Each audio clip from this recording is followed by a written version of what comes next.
Hello and welcome to the Develop Podcast. I'm your host Ben Gilbert, and in this podcast I speak with practitioners from across the world, bringing you insight into the international development sector. In this episode we're speaking about ethical storytelling. We're all used to seeing appeals on TV and online from various charities requesting for donations. But these images and stories, how close to reality are they? Are they ethical? Are they helping us to engage in a positive way? Or are they reinforcing stereotypes of people living in poverty?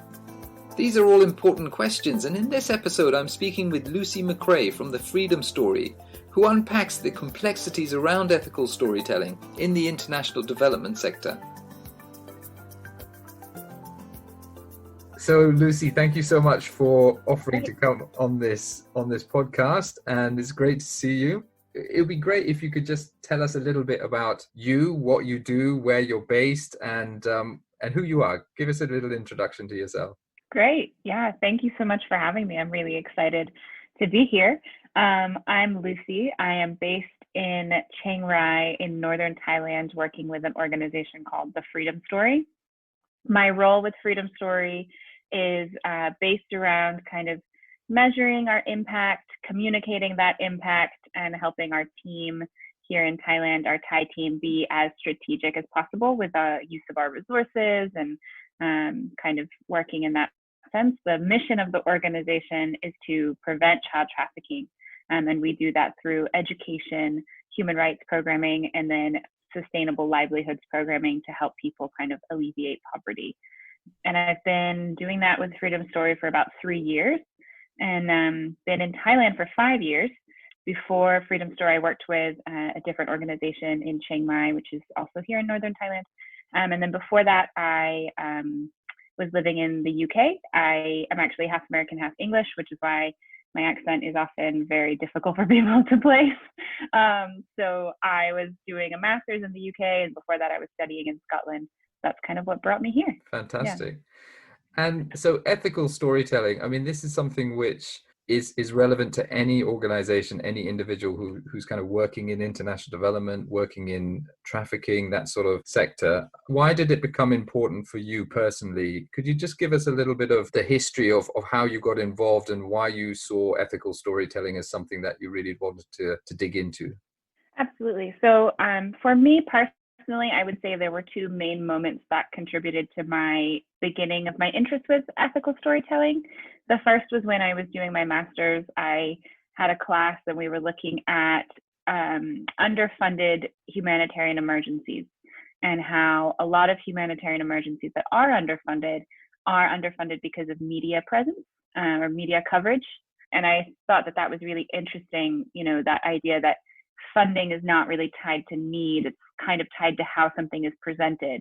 And we looked at the history of development storytelling, starting from sort of the 60s into like the 80s, and you've got Bono walking around Africa with, a big group of African children, into kind of more kind of what would be your Christmas appeals that come through the letterbox, and they've got like a sad looking child, and that really got me thinking about this movement of storytelling through development as an industry hasn't really gone as far as it should. And we can't just say, oh, it's the media, it's the newspapers, because really a lot of it is NGOs ourselves pushing a certain type of story or a certain type of image, or, you think of an NGO and you kind of think of sad looking child. And that started to kind of make me uncomfortable. And then I moved to Thailand, and my first job in Thailand was really focused on communication. And I was working with a really big organization, and it became pretty clear to me that the priorities of people living on the ground are not always aligned with the priorities of the people that are perhaps at the HQ or the home office. I had a situation where it felt like I was looking at a story that had happened that we were going to publish, and I had met the clients and I had talked to them and I had been to their house and I knew them and I knew their story. And that for me was compelling enough. It was a story in this instance of child abuse. And I had written up a story and I had sent it off to the head office, and they had kind of really just tweaked it. It was all true, but it was much more donor facing. and it was perhaps a little bit more catchy and a little bit more dramatic, I think, than what I had written, I started to realize that like you have two different priorities. You're facing the constituents and the clients, perhaps if you're on the ground or you're client facing, and then people who are more donor facing or fundraising facing are facing a completely different set of priorities. And I started to think more about how you can align those two priorities in order to serve two very different groups of people best. And then around that time, I actually joined Freedom Story, and Freedom Story was pushing through ethical storytelling and kind of launching ethical storytelling itself. Now for the organization, ethical storytelling was born out of a documentary that was made by Freedom Story in 2008 when Freedom Story was first founded. And it was a story of a young child who was at risk of trafficking. And it was a very personal story about her and her family and her parents, made in a style that, you know, if we were to go back and make it now, we wouldn't really make it in that style. Perhaps we wouldn't use the same imagery or the same wording. That student, Kat, became the first Freedom Story student. And when she turned 18, we approached her and asked if we could put her video online for people to see. It had been made into DVDs, but we wanted to post it publicly online. And she actually said no, which was amazing because at that point she had been receiving support for about 8 years. And so we started this awesome conversation with Kat about, you know, why not? And she started talking about the fact that if you saw that video, just that video, and you didn't know anything else about her, people might jump to the conclusion that she had ended up trafficked. When in reality, by that point, she was at university, she was studying English, she wanted to be a teacher. Her life had progressed so much more beyond this one kind of perhaps single-sided version of the story of her life. And she wanted people to know about that.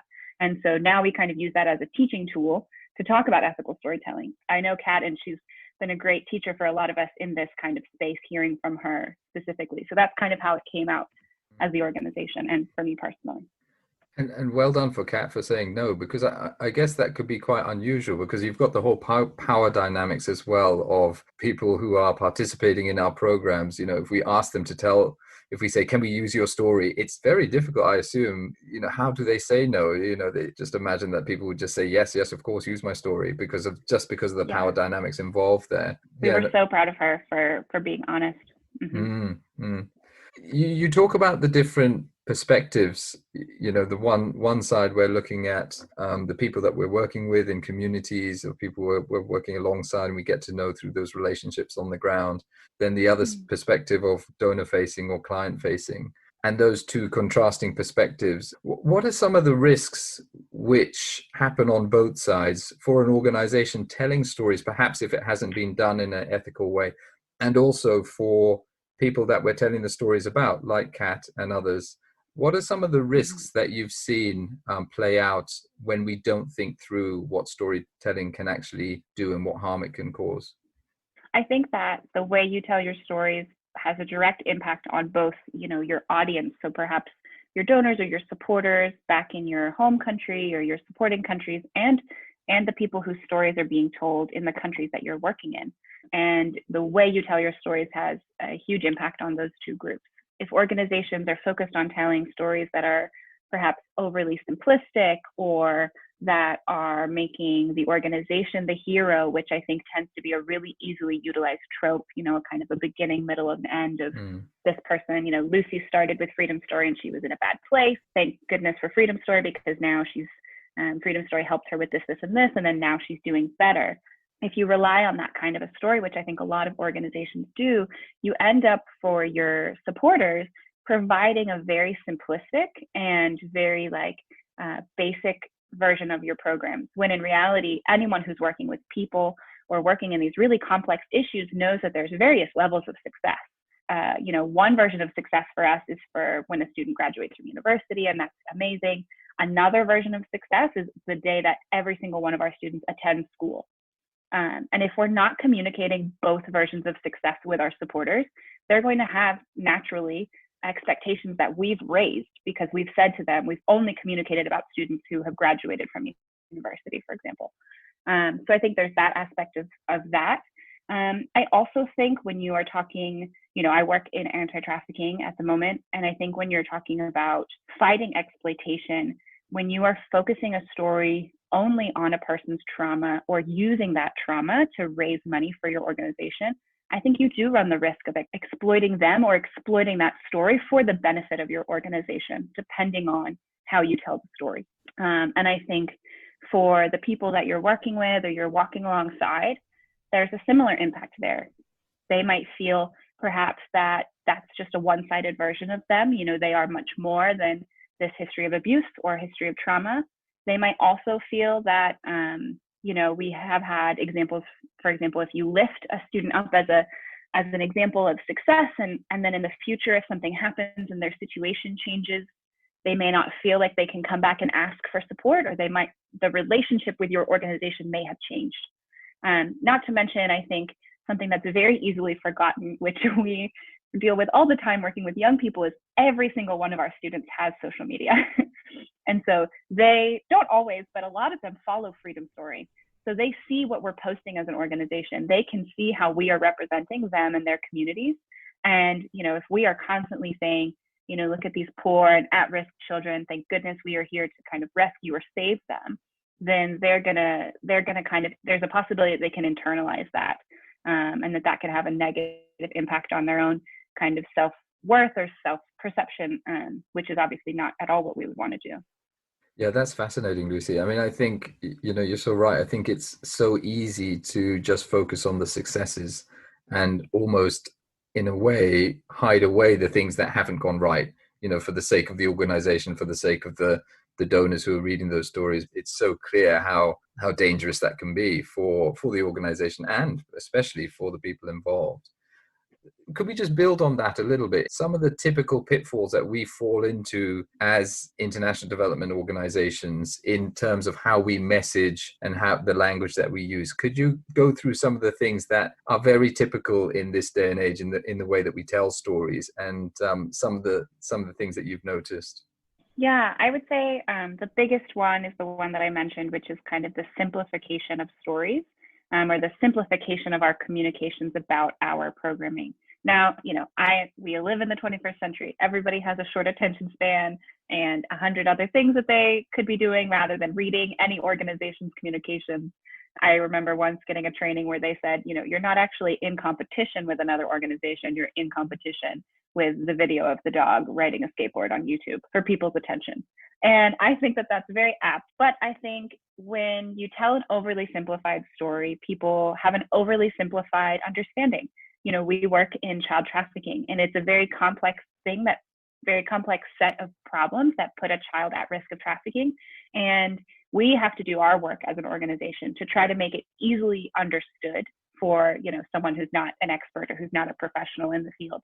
But I think if you tell something that's overly simplified or way too simplified, you really run the risk of just continuing to build on perhaps a perception or an assumption that somebody might already have, rather than communicating what is actually true.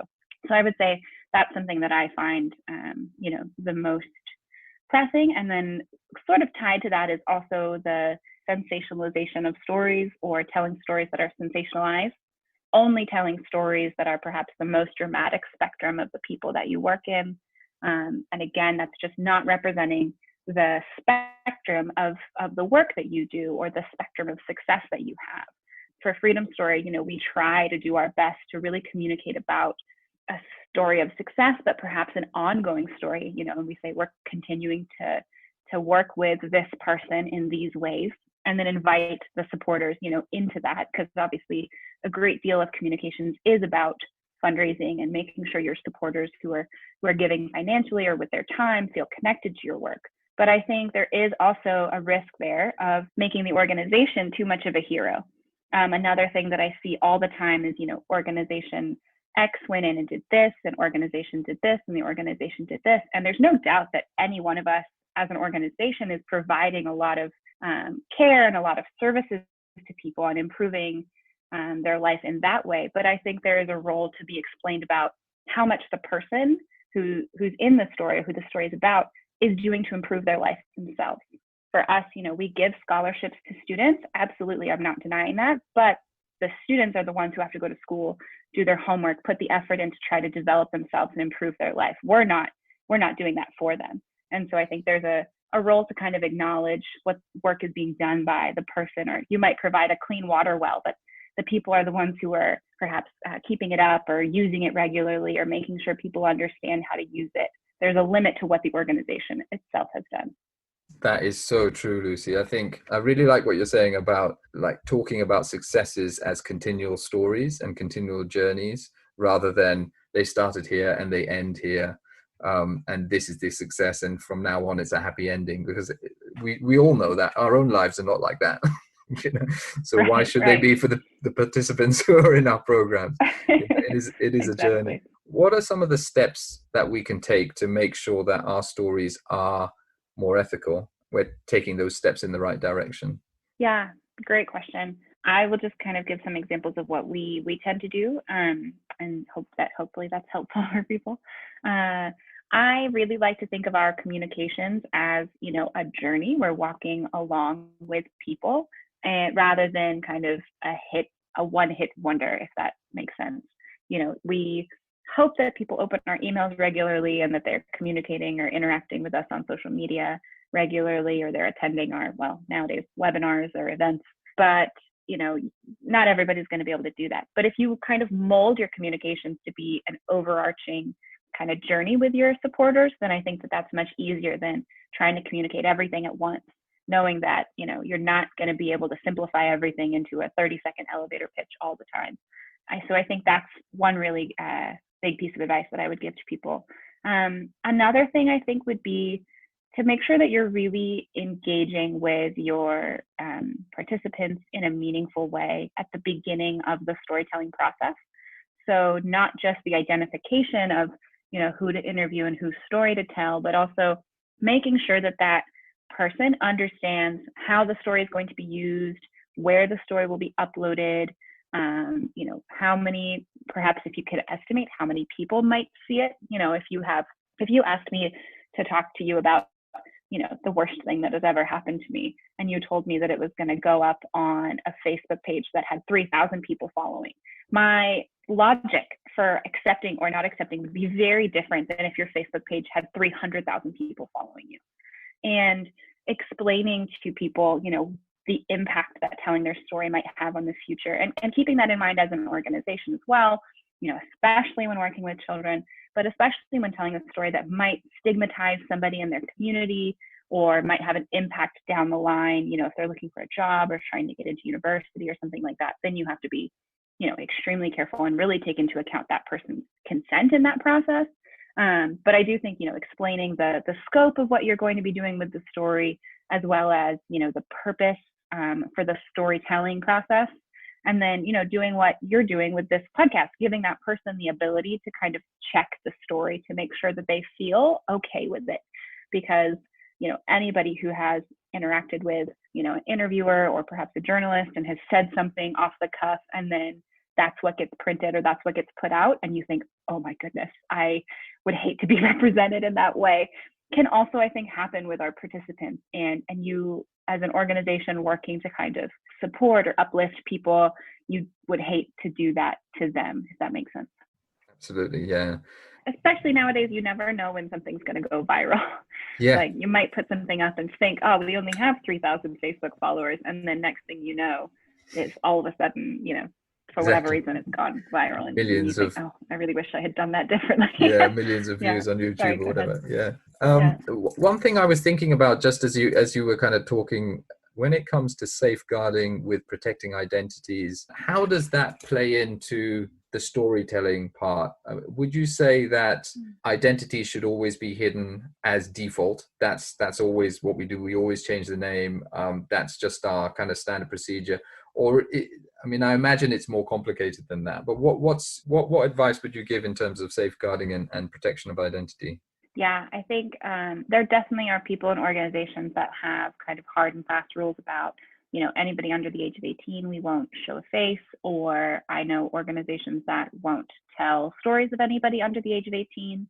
I also know organizations that will use models or things like that, especially in terms of photography. We as an organization kind of have an ongoing conversation about it. It's a little more complicated, like what you were saying.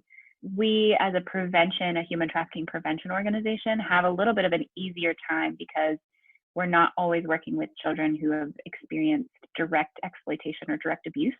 I think anytime you're working with a survivor of abuse or exploitation, like trafficking or a sexual abuse survivor, then I would say you should obscure their identity, because there's so many impacts that can have for that person within their community in terms of stigma or shame from the community. So having said that, for example, a year ago, I talked to our team and I said, I think it would be best if we used all pseudonyms for our students to protect them going forward, even students whose stories don't directly involve, abuse or exploitation. And then we published a story, and actually I got some really interesting feedback from the student who said, why did you change my name? I told you it was okay to use my real name, and I'm really proud of where I've come from and what I've done and what I've achieved. And I'm kind of like sad that I can't share that story further on Facebook, or I feel like I can't because it's not my real name. And I was very humbled.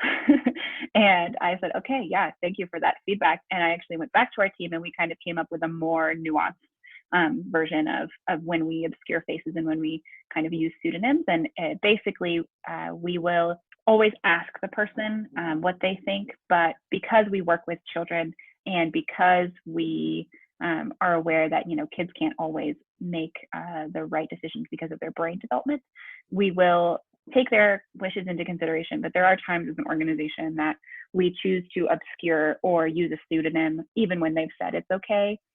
We will never go in the opposite direction. We will never say, if someone says to use a pseudonym, use their real name, for example. So we'll never go in that direction, but there are times where, a student might say, oh, it's fine to use their real name or use their real face, and then we will obscure the face or we will change their name, particularly when there's instances of abuse or exploitation. And also, honestly, when parts of the story, I guess the best way to put it are incriminating. So, for example, if a young child is admitting to sending sexual photos over the internet, technically in some countries that could be like illegal because it's about sort of dealing with child pornography material or child abuse material online. And so we will always protect a student in that sense. And always, our baseline gut check is, are we doing what's best for the student and is in the best interest of that person? We will never reveal a person's HIV status, for example. We'll always keep that kind of stuff hidden, or, change a name and change a pseudonym, because it's just really important to put the protecting of that person ahead of whatever might benefit the organization. Yeah, thank you, Lucy. That's really sound advice. So if I was to look at wanting to tell more ethical storytelling in the way that I, work in development, or if I, for our team in the Salvation Army to look at more resources for this, where do we go? Where can we get more resources or more information on ethical storytelling? We have an ethical storytelling website, so www.ethicalstorytelling.com. And on there, we have resources that are both resources that we've created and also resources that we've sourced from other organizations, kind of best practices, things like we have, a media consent form, and we have a pledge, so some kind of guiding principles. I think those are all really helpful. And actually, if anyone listening has something they'd like to add to the organization, to the website or to the blog, please do. We're very happy. We want this to be kind of a community of people learning from each other. So I would say that's a great place. We have a podcast as well, webinars. So it's a great place to start. I've also recently become involved with a group called Dignified Storytelling. And so they're sort of trying to do similar things, learning from organizations and storytellers in the field to kind of source best practices. And I think they're hoping to have kind of a resource hub as well. So I would say getting involved with them is also great. What I think is really important is to have the conversations as an organization and to set those priorities as an organization. What processes do you want to do? What are your kind of standards and your rules and that kind of thing? Fantastic. Lucy, what you've just gone through in the last half an hour is like gems of knowledge and wisdom. It's so useful listening to you. And obviously it's personal for you because you've walked through this and you've experienced a lot of it yourselves, and you've kind of seen both sides of where we get it right and where it hasn't gone right. And I just thank you for your honesty about it and helping others in the sector like myself and my colleagues just to think much more carefully through how we message and how we tell people's stories. It's really helpful. Thank you so much for your time. Thank you so much. It's been really great. Yeah, I'm happy to hear from anyone if anybody has thoughts or anything to share. Thank you so much for having me. As always, you can find out more information on our website. Follow the links in the information we've posted on this episode. We're on Twitter, Facebook, Instagram, and YouTube. Follow and subscribe for news of upcoming episodes. Thanks for listening.